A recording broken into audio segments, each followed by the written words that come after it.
बुरा मत मानिएगा, लगता है कि सवाल आप पहले ही सोच लिए थे।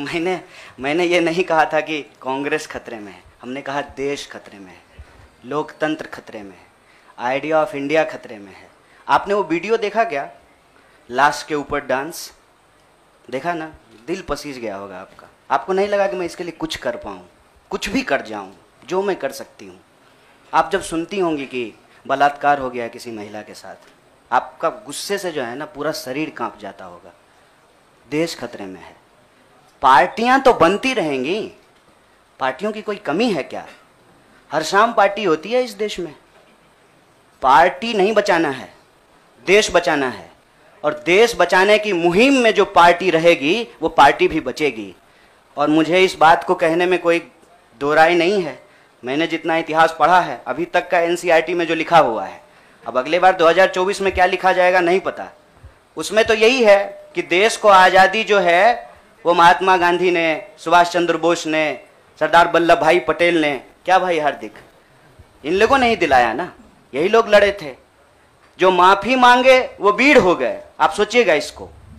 जो गोडसे को भगवान मानते हैं वो भाषण दे रहे हैं अमेरिका में जाकर के गांधी के ऊपर। हमारे गांव में एक गाना आता था, गांधी जी के भजन करे गांधी के हत्यारा। कितना अजीब लगता होगा आपको। देखिएगा वो फोटो जब हमारे देश के प्रधानमंत्री गांधी पे माल्यार्पण करते हैं। जीवन भर शाखाओं में कसम लिए होंगे कि गोडसे के सपनों का देश बनाएंगे और गांधी पे माला चढ़ा रहे हैं। See, I am not here to save the party. Please, I am respecting you.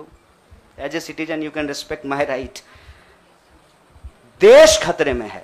और ये सिर्फ मैं नहीं कह रहा हूं, ये मुझे लगता है आप भी सोचते होंगे। समझ रहे हैं, अंग्रेजी का वो फ्रेज है, dancing on dead. Dead body पे कोई नाच रहा है। उस दिन खाना तो नहीं खाया गया। आप सोच के देखिए, आप इस पे विचार करके देखिए। मेरे गांव में अगर किसी की मौत हो जाए तो पूरे गांव में खाना नहीं बनेगा। हजारों लोग मर गए। देखे 71 वर्ष की उम्र में प्रधानमंत्री के लिए सोहर गाया गया। नया बच्चा जब पैदा होता है ना तो पूर्वांचल में सोहर गाते हैं लोग। प्रधानमंत्री बूढ़े हो गए हैं, उनके लिए सोहर गाया जा रहा है। तब जब अभी तुरंत लाखों लोगों की जान चली गई, ऑक्सीजन नहीं मिल रहा था, अस्पताल में बेड नहीं मिल रहे थे। आप में से कोई भी ऐसा इंसान है जिसके कोई जानने वाले नहीं मरे हो इसमें, इस क्राइसिस में? इतना बड़ा क्राइसिस जिसके देश में हुआ हो अभी तुरंत, वो अपने जन्मदिन का जश्न मनाएगा? ये भोंडापन है। इस संस्कृति को बचाने की जरूरत है। और इस संस्कृति को बचाने के लिए मुझे लगता है कि कांग्रेस पार्टी में क्षमता मौजूद है। लोगों को यह बात पसंद हो या ना पसंद हो, हकीकत यह है कि पार्लियामेंट में सबसे बड़ी पार्टी कांग्रेस पार्टी है। इसीलिए इस पार्टी को यह जिम्मेवारी लेनी पड़ेगी और उस जिम्मेवारी को संभालने के लिए मैं यहां आया हूं। Thank you, News Nation. I'll come to you.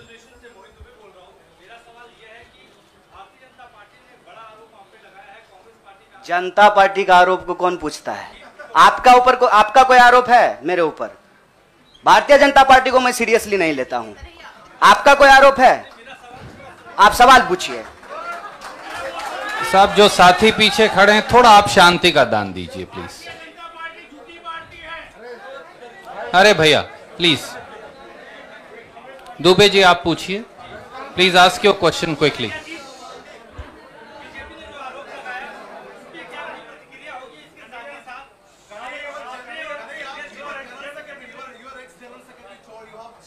Yeah, please, you cannot interrupt. No, you have to have discipline. My humble request with folded hands. There is no, but yes, I am not Prime Minister. I will take your question. No, don't worry. Democracy means that you should not supersede somebody who is asking question. That's what democracy is. Dubey भाई, आपका सवाल है, news nation से हैं। अच्छा, भारी जल्दी से पूछिए ना। नहीं, और लोगों ने किया है, नाम बताएंगे।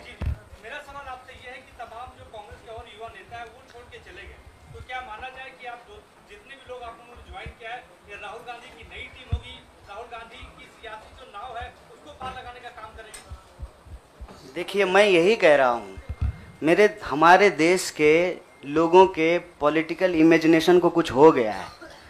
अभी क्या हो गया है मुझे समझ में नहीं आ रहा है। हमने आपके सवाल को अपने आप लेते हुए हमने अपने पूरे वक्तव्य को रखा। हमने कहीं भी कहा कि हम कोई टीम बना रहे हैं, बीसीसीआई थोड़ी है सर, मतलब टीम बना रहे हैं।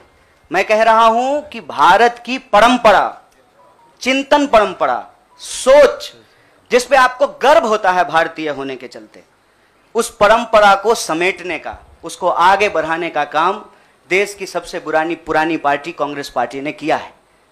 उस पार्टी के पास एक ऐतिहासिक जिम्मेवारी है और इस देश का नागरिक होने के चलते, साथी जिग्नेश ने कहा, यह हमारी भी ऐतिहासिक जिम्मेवारी है कि कल को जब इतिहास लिखा जाएगा तो हमसे भी पूछा जाएगा, दुबे भाई आपसे भी पूछा जाएगा कि जब यह तमाशा हो रहा था तो हम क्या कर रहे थे।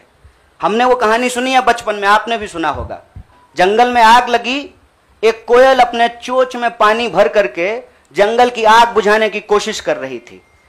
जंगल की आग नहीं बुझी, या बुझनी होगी बुझ जाएगी। कम से कम कोयल का वह ऐतिहासिक प्रयास जो है वो इतिहास याद रखेगा। और ये जो आप कह रहे हैं ना, डूबती हुई नाव, देखिए कभी कभी ना इंसान को भ्रम होता है, जैसे टिड्डे को भ्रम होता है कि वो अपने पांव से आसमान टिका रखा है। हमको ऐसा कोई भ्रम नहीं है। मेरे अकेले से कुछ नहीं होगा। जब आप जुड़ेंगे, हम जुड़ेंगे, इस देश के संविधान में, आइडिया ऑफ इंडिया में भरोसा करने वाले लोग जो हैं, जिसको हम कहते हैं गांधी के सपनों का भारत, जिसको हम कहते हैं भगत सिंह के सपनों का भारत, जिसको हम कहते हैं डॉक्टर बाबा साहब भीमराव अंबेडकर के सपनों का भारत, जिसको हम कहते हैं बिरसा मुंडा के सपनों का भारत, सावित्रीबाई फूले के सपनों का भारत, श्री कृष्ण सिंह के सपनों का भारत, जगजीवन राम के सपनों का भारत, मौलाना अबुल कलाम आजाद के सपनों का भारत, उस भारत को बचाने की बात मैं कर रहा हूं। और सियासत, मैं बार बार कहता हूं, अगर सियासत सही होगी तो गलत लोग जो सत्ता पे काबिज हैं ना, मुझे भारत के लोगों पे बहुत भरोसा है। अरे हैं हम लोग थोड़ा सा आलसी, लेकिन जब आ गए ना अपने पे, 200 साल अंग्रेजों ने राज किया था, जब से भारत के लोग अपने पे आ गए ना, तो 1942 में भारत छोड़ो आंदोलन का जब नारा महात्मा गांधी ने दिया था, तो अंग्रेजों को भारत छोड़ करके जाना पड़ा था।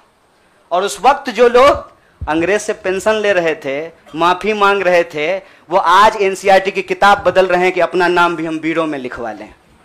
इसीलिए मैं कह रहा हूं कि उस इतिहास को, उस चिंतन परंपरा को बचाने की जरूरत है। पार्टी अगर उस सिद्धांत पे चलेगी, संविधान के प्रियम्बल को रक्षा करने की कोशिश करेगी, पार्टी भी बचेगी और पार्टी सत्ता में भी आएगी। ऐसा मेरा उम्मीद है, ऐसे मेरी आशा है। आप लोग ना लड़ाई नहीं लगवाइए हमारे दोस्त के बीच में। भोरे से जो है ट्विटर पे आप लोग क्या क्या चला दिए हैं, लोग हमको पूछ रहा है कि जिग्नेश का नाम काहे नहीं ट्रेंड कर रहा है। मैं आपसे आग्रह कर रहा हूं, हम ना अलग अलग लोग नहीं हैं, यह मंच आपस में बटा हुआ नहीं है। तो सवाल जो है, सारा तोप का गोला जो है हमारे तरफ ही नहीं हो, मंच के तरफ मुखातिब हो, मैं भी जवाब दे दूंगा।